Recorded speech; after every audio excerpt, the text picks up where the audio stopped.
সমাজের নবান্ন অভিযান ছিল, বলা যেতে পারে সুপার ফ্লাপ, এটা নিয়ে কি বলবেন? এটা খুব ভালো একটা দিক যে পশ্চিমবাংলার মানুষ এদের পিছনে নেই।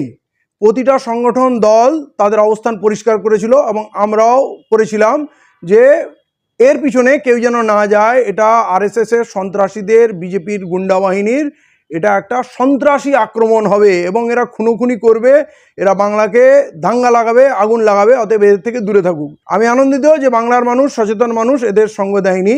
কিন্তু তা সত্ত্বেও আজকে যে সন্ত্রাসী বাহিনী এসছিল এবং তারা যা প্রস্তুতি নিয়ে এসছিল, যা কিছু আমি দেখলাম, যা কিছু শুনলাম, তারা পিঠে একটা করে ব্যাগ নিয়ে এসছিল, তাতে মারণাস্ত্র মানে ভারী ভারী পাথর এবং হাতে রড অস্ত্র নিয়ে এসছিল এবং তারা সব ট্রেনিং প্রাপ্ত গুন্ডা।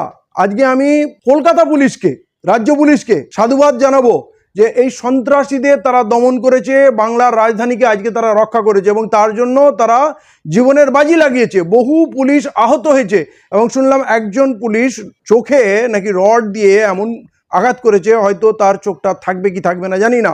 তো আজকে খুব বড় কাজ পুলিশ করেছে, কিন্তু প্রশ্ন এটাই হয়ে যায় পুলিশকে, এই সন্ত্রাসীরা, এই আরএসএস যখন সরকারি স্কুলের প্রাঙ্গণে অস্ত্র শিক্ষা করছিল তখন মুখ্যমন্ত্রীর নির্দেশে এই পুলিশ তাদের পড়াইছিল, তাহলে যাদের অস্ত্র প্রশিক্ষণে পুলিশ পহরা দিল, সরকার সহযোগিতা করলো, সেই সন্ত্রাসীরা আজকে এসে বলছে পুলিশের উপরে আমরা নির্মম অত্যাচার করব, পুলিশকে মারবো, পুলিশকে গুড়িয়ে দেব। মুখ্যমন্ত্রী কি এখান থেকে শিক্ষা নেবেন যে কাদের দুধ খাইয়ে কালসাপগুলোকে পুষেছেন?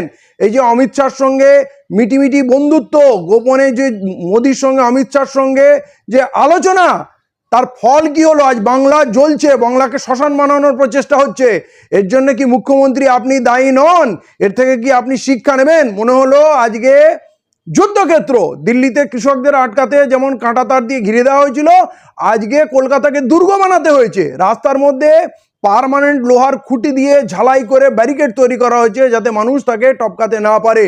তাহলে এইটা মুখ্যমন্ত্রী কি দায় স্বীকার করবেন না? মুখ্যমন্ত্রী এর থেকে শিক্ষা নিন, আপনার হাতে বাংলাটা জ্বলে ছারখার হয়ে যাবে। আপনি যাদেরকে ভাই বলে মানুষ করেছেন তারা আজকে বাংলায় দাঙ্গা লাগাতে চায়। এবং আমি বলবো কলকাতার রাজধানীর বুকে নাকি সন্ত্রাস করেছে, এই অভিযোগে আইএসএফ এর নেতাকে 42 দিন বিনা দোষে, বিনা অপরাধে জেল খাটিয়েছিলেন। তার থেকে বড় ঘটনা আজকে ঘটলো, 4টে পুলিশের গাড়ি পুড়লো, 50-এর অধিক পুলিশ আহত হলো এবং একজন পুলিশের প্রায় চোখ চলে গেছে এবং সেই রাজধানীতে বাঁচাতে গিয়ে আজকে জীবনের বাজি লাগিয়ে পুলিশকে যুদ্ধ করতে হয়েছে।